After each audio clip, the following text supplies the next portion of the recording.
The Alleghany Journal is delighted to welcome the chairman of the Alleghany County Board of Supervisors, Matt Garten, and the mayor of Covington, Tom Sibold. They're joining us for the second time to discuss a little bit about the impending school consolidation in our area. Just this past week, after months of working, the Committee on Joint School Services, of which they're part, basically known as the Consolidation Committee, found out that they're going to get about $4 million over the course of the next 4 years to help move this process along. So, welcome, fellas. Good to be here. Good to be here. Matt, what's your impression of the total amount of money that the committee and basically the area received? $4 million sounds like a pack of cash. Jerry, it's going to take that. We were very lucky to receive what we did, but I think that amount is going to put us over the hump, and to make all this come to fruition, it's the ideal number, and it is a success.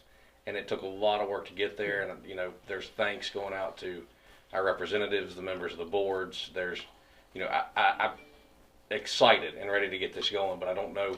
There's so much to say, I don't know what else I can tell you. Well, Mayor, you seem happy with the amount as well. Do you see this? I mean, this is the underpinning of much of the committee's effort. What, over the course of the last year and a half, will this adequately fund what you envision as an early retirement incentive program plus some other things? Yeah, we're going to be able to equalize the salaries, equalize the health care, and be able to offer some incentives to early buyouts.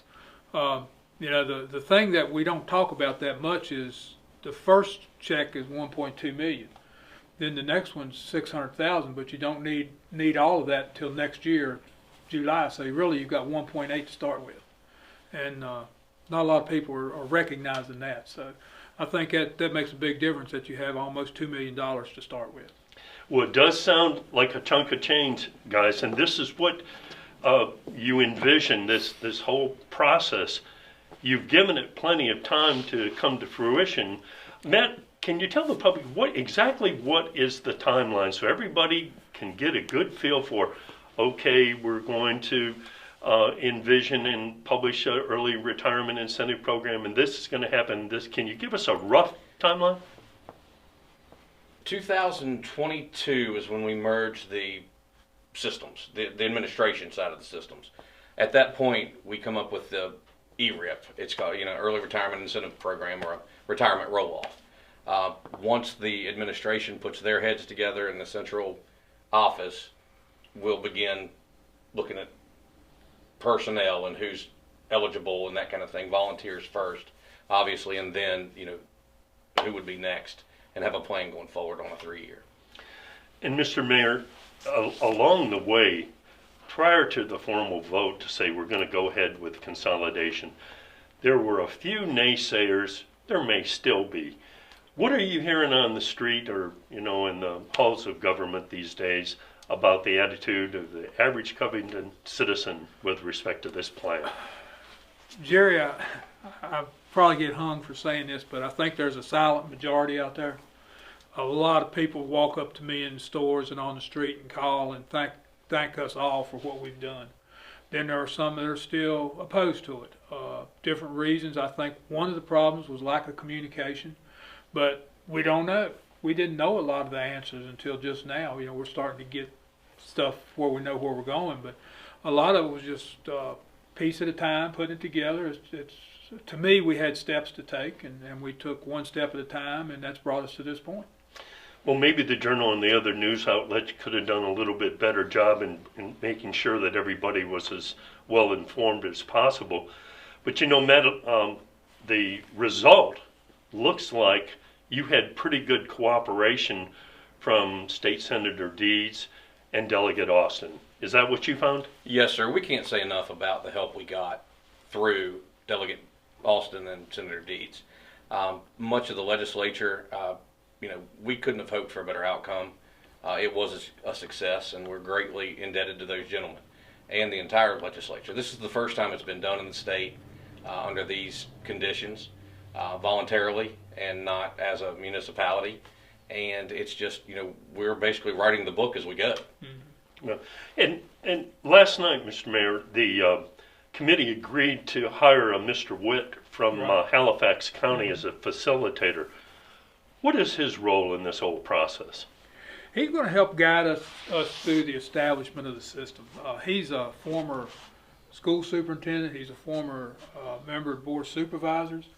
He works closely with the State Board of Education and just well respected throughout the state. And he's going to be kind of our person that knows the next step when we get to where we're not sure where we're going. He knows where to take us. Well, many people may not be aware of the fact that it's not entirely brand new, but school consolidations are a rarity, and the state, some of the state representatives kind of look at what you guys have done as, or at least they are considering this as some sort of a model.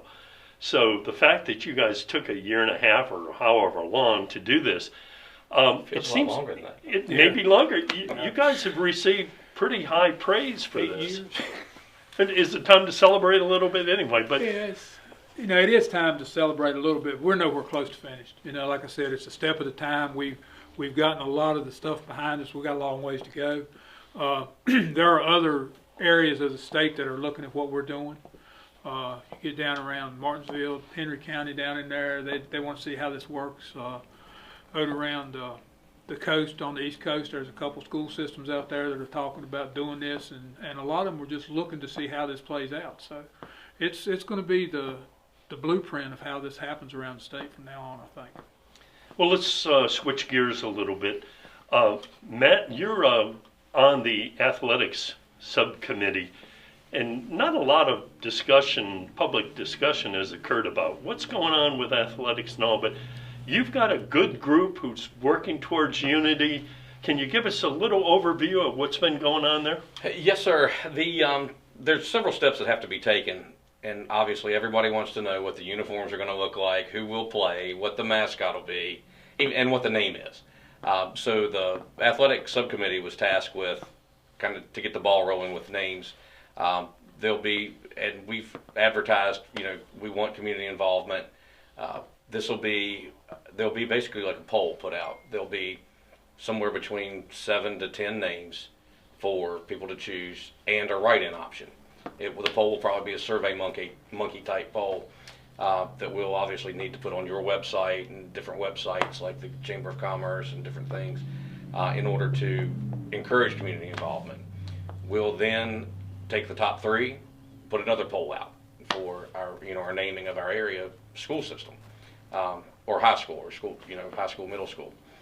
After that, once a name is agreed upon and decided, we're going to do something a little different with it's a vendor for both school systems, and they're going to open up their own poll, with mascot choices and color choices for the students to pick. We want their involvement. That's a good idea. They're the stakeholders. From that point forward, the consideration will strongly be from sophomores and freshmen coming up. They'll be the graduating class, so they'll have probably the most input at that point. But we do want to encourage the students to pick. And then, there's offers of promotional items out there. We'll have T-shirts ready. We'll have pom-poms and footballs, and and then the community can get behind it. I can use a double X. We'll get you one. And Mayor Sibold, after the name is decided, or even prior to it, what do you see as significant next steps along this process? The public always wants to know what's going to happen next. And I'm sure there's going to be additional committee discussions along the way. What's the next steps after the name's decided on? Some of the committees have been, I don't know that they've been dormant, but there hadn't been a lot for them to do up until now. So the Transportation Committee is going to have to start doing some things. We've talked to a couple different companies that will help us to look at bus route scheduling. We've talked about, are you better off leasing buses or buying buses, stuff like that. Which is a fairly significant decision. It is. So, those types of things are going on. The Finance Committee, of course, they're right on top of everything all the time because they're looking at the money. The Curriculum Committee is made up of educators, and they're talking now about what the curriculum's going to look like, what classes are going to be offered. Putting those things together, then getting to next July, where you combine the two central offices. Once that's done, then you'll start establishing the curriculums and establishing those things that need to go on. We'll have a new school board in place at that time. We've talked a couple different ways about doing that. I think one of the options is there's Alleghany County has 7 members and Covington has 5, and I think, if I'm not wrong, it just so happens that 3 of them come off Alleghany and 2 come off Covington, so you're left with 7 that are already been appointed. I've always been in favor of an elected school board, and we're going to need to look at that sometime down the road. You just can't bring it all at one time. An elected school board requires a referendum. It requires a lot of different steps to get to that point. Can't just say we're going to do it. It takes just several steps to get to that point, but I think if we could go on with what we have in the plans now with the 4 and the 3, and then maybe after that we can start looking at how to put elected school board together. Matt, in last night's meeting, there was ever so brief mention, I believe it was County Administrator John Lanford, and he just suggested that maybe the committee should come up with a list of capital projects, however small, however large, but that wasn't elaborated on any. Are you aware of, A, any significant ones that need to be made, or B, is there a beginning of a list of capital projects? You always want to have a list of capital improvements. A lot of the buildings, I'll start with this. We're at a point with this merger where we don't have to build a new school. We've got great facilities, going into it. But there have been capital improvement plans for each facility, and those will carry forward, and we'll have some other things that we'll have to touch on, like joint bathrooms at facility, the new facilities that we'll be using, some updates of locker rooms, things like that, because you're accommodating more students. But all in all, it will have to be a little bit of change, but it can be attacked in segments. Are the school colors and mascots and this kind of thing, is that really a huge cost? I mean, I'm not sure that the public, you have uniforms, school colors, signage, that kind of, is that a big number? It's significant. We met with the athletic committee or subcommittee with, obviously we've got the superintendents, and we've had athletic coordinators and teachers, and there's some other people in there, and we've talked about what equipment can be used going forward.